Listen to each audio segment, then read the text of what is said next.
Hello, koalas. This is your administrative dean, Mrs. Davis. I am reading The Girl Who Built a Spider. Chapter 5. What's he building in there? Teresa could remember when the Paper Mill Mall was a bustling, thriving shopping center. She used to go there all the time with her dad. They would shop for new clothes for the coming school year, get lunch at the food courts, and maybe, if she could talk him into it, buy a new robot kit from one of the 3 toy stores. She even met Santa Claus there. Teresa remembered wondering how the man responsible for delivering toys to all the children on the planet had the time to sit on a red and gold throne in a mall in Charleston, South Carolina, for the whole month of December. But one by one, the stores had closed for one reason or another, when half of them were gone. The mall became a sad and lonely place to spend a Saturday afternoon. Then a new and larger shopping center had opened in North Charleston, which was a lot more fun and which caused even more of the old stores to close, which made the Paper Mill Mall even sadder and lonelier. Finally, the Paper Mill Mall closed altogether. But then, after the bionic baby bottom buffer became the invention that every household with a baby had to have, Dr. Flax made a fortune, and to everyone's surprise, he bought the place, the whole mall. Can you believe it? She remembered her father saying, when we read the news on his phone, this big-time inventor bought the whole dang thing. What in the world do you think he'll do with it? Everyone knew, wondered, but no one she knew had ever been inside. Teresa felt an excitement bigger than winning first place when she saw the gray roadside sign that used to point to the way to the Paper Mill Mall had been replaced with a larger green and silver sign that now read Flax Industries. Do you think his laboratory takes up the entire mall? That's what they say, her father grumbled under his breath as he stopped at a red light. She had so many more questions, especially after last night's incident with Thomas Edison. Who did that kid think he was anyway? He was an obsessed fan of Dr. Flax's, who lets their son run around at night with a ladder, and who names their kid Thomas Edison. The light turned green, but her father didn't go. He only sat there shaking his head. He couldn't say a word, but she knew what he was thinking. It had just been him and her for the last 9 years. She knew him better than he knew himself. It's going to be fine, Dad. I can leave at any time. If it gets too dangerous, I mean. He looked at her with surprise. How would you even know, Teresa, what he's building in there? We have no idea. What if he's creating an army of giant robots with razors for teeth and guns for arms? I can handle robots, she said with a sly grin. What if he's mixing chemicals? He shouldn't be. What if you inhale toxic fumes? What if the whole place, God forbid, blows up? He was panicking again.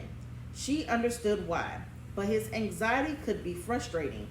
She sometimes wondered if he had his way, would he keep her locked in her bedroom for the rest of her life? If he doesn't provide us gas masks for the chemistry lessons, I'll leave. If a killer robot tries to decapitate me, I'll leave. Dad, look at it like a free summer camp. We've got nothing to lose. Teresa, baby girl, I don't care that it's free. I'm worried about you.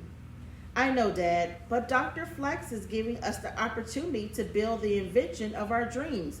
And maybe, my new and improved spider will become a Flax Industries product. What if in the future everyone is driving a solar-powered spider? My spider. Can you imagine? When will I ever get a chance like this again? He gripped the steering wheel tightly and looked at her. You know, he said quietly, sometimes when you get so determined like this, you have your mother's voice. And also, she continued, I need to know if he can do it. And if he can do it, I want to be a part of it. Her father looked at her quizzically until the car behind them honked for them to go. Do what? He asked, slowly driving forward. I need to know if Dr. Flax can really stop a hurricane. He didn't respond. That was good. She had put a halt to his panic for now. He turned onto the exit with the sign pointing to Flax Industries. They drove another mile and she felt her heart beating in her chest. But something didn't seem right. When she looked left and right, she saw nothing familiar. Had they gone the wrong way somehow? Where were all the parking lots? Were they even still in the city? Where there had once been a vast stretch of blanched asphalt were now fields of pineapple plants. The spiky green leaves surrounded the entire former mall. Buds of fruits were beginning to show, and brilliant dragonflies flew among the leaves. Teresa knew they still had to be in the middle of downtown Charleston, but she felt more like she had been magically transported to a tropical island where the air was clean and sweet. Palmetto trees lined the narrow strip of dirt road that was not much wider than their car. It curved and wandered through the rows of pineapple plants as it had never intended to lead them anywhere until, at long last, the little road brought them to the grand front entrance. The doors were familiar. They were still the 2-story tall grand arched doors that had once opened into a luxurious shopping center, but now, instead of transparent glass, the doors were made of solid metal, and the sign above them read, Flax Industries. The letters of the sign were familiar too. They were mismatched, all different fonts and sizes. Teresa recognized them from stores she used to know, recycled from signs that had once hung inside. The F was from Fourth Down, a sports memorabilia store, and the LA had been borrowed from LA Style, a fancy jewelry and accessory shop for fancy ladies. The X from the Extreme Boards, the store where all the skater kids shopped. The other letters had been taken from restaurants, electronic stores, and coffee shops no longer housed in this once lavish mall. There was only a very small square of asphalt left to park their car. They pulled up alongside the only other vehicle there, a black SUV with tinted windows. Ashley and her parents were standing in front of it, waiting patiently. Ashley was dressed in a brilliant blue dress with small pink polka dots. She was also wearing a very strong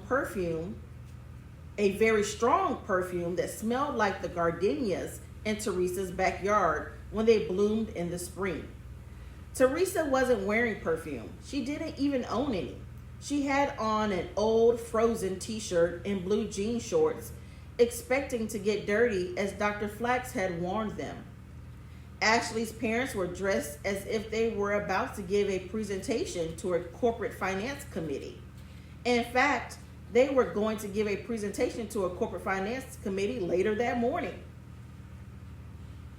Ashley's parents were both lawyers and as serious about their work as they were about their daughter's academic success.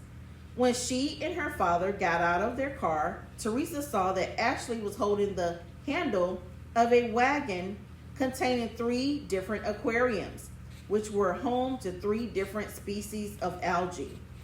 Teresa was suddenly embarrassed. I didn't bring my spider, she whispered to her dad. I didn't know I was supposed to. Her father patted her on the back. He opened the trunk, and there was her spider, folded up neatly. I wouldn't let you spend the summer anywhere without your secret weapon, he said. You're my secret weapon, she said quietly, and hugged him right there. Then they took their place next to the deans to patiently wait. Being a friendly hospital nurse, George Brown couldn't stand next to someone for very long without saying something to break the ice. So, Pretty impressive work by our daughters, eh? My name's George Brown, he said, sticking out his hand to Ashley's dad. Mr. Dean shook his hand firmly and professionally. Rutledge Dean. Ashley didn't take first place, but yes, very impressive. Impressive work, Mr. Dean agreed. She tried her best, her mother said flatly. Ashley looked down at her feet. 1 minute before 9, a large passenger van came carrying down the Palmetto Line Road, and even from a distance, they could hear voices yelling. The boisterous family mobile came to an abrupt halt right next to them, and the side door flew open. 8 siblings bounced around inside, singing, laughing, and grabbing one another's shirts, while one tried to blow his nose into his brother's sleeve. John Cooper jumped out carrying a backpack and a beautifully polished, hollowed-out wooden tube with small openings carved in it from top to bottom. When he stood it up on its end, it towered 3 feet over him. His mother was driving but rolled down the passenger side window to shout over the ruckus of her children. How y'all doing? We got ourselves some real winners here, don't we? They're sure something, aren't they? George Brown replied with a friendly wave. Ashley's parents only stared, completely stunned. Yeah, real great. John gets to spend the summer here for free. Mrs. Cooper said, his dad and I really appreciate that. John's always been the scientific one. I got to drop all of his brothers and sisters off at camps this morning. Bobby Jr., here goes to basketball camp. Charlie Ann's got marching band. The twins, Rhett and Brett, are both soccer. Florence has a Girl Scouts retreat. Jackson is in a creative writing workshop for 3 weeks. And handsome Joey here is in Young Southern Leaders. My kids are a busy bunch. I'm the youngest and the smartest, John said proudly, as Charlie Ann leaned out the door with her trumpet and blurted 3 notes in his face completely off key. Charlie Ann, you'll bust your brother's eardrums. Well, gotta go. You little inventors have fun now. Congratulations to you on first place there, Miss Teresa. Teresa smiled at the unexpected compliment while Ashley dug her toes into the gravel. Mrs. Cooper was already turning around as Bobby Jr. reminded John not to be a dweeb as he pulled the van's door shut. The Deans regarded John quietly. He was grinning from ear to ear. Y'all want to see how my new bubble maker works? Sure, Teresa and her father said. John was happy to oblige. He turned on a portable fan that was at the base of the vertical log, and in a few moments, enormous oval bubbles slid out of the top and bumped into one another, forming themselves into giant floating, sunny-side-up eggs that drifted over the pineapple plants. Then, with a cigarette lighter that a 12-year-old boy should not have in his pocket, John lit several cups of colored insect vertically up the tube.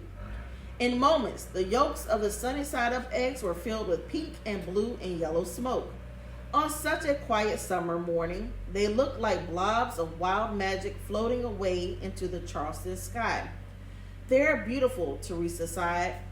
I know, John said proudly. They're my best bubbles yet. Mr. Dean was not amused.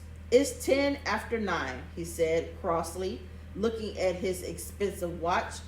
Where is this famous Neil Flax? He's quite often late, said a small voice behind Teresa. Everyone jumped. Teresa couldn't believe it. It was him. He was dressed in the same puffy winter coat with matching scarf, gloves, and boots, so that only his electric blue eyes could be seen. My name is Thomas Edison. It's a pleasure to meet you all.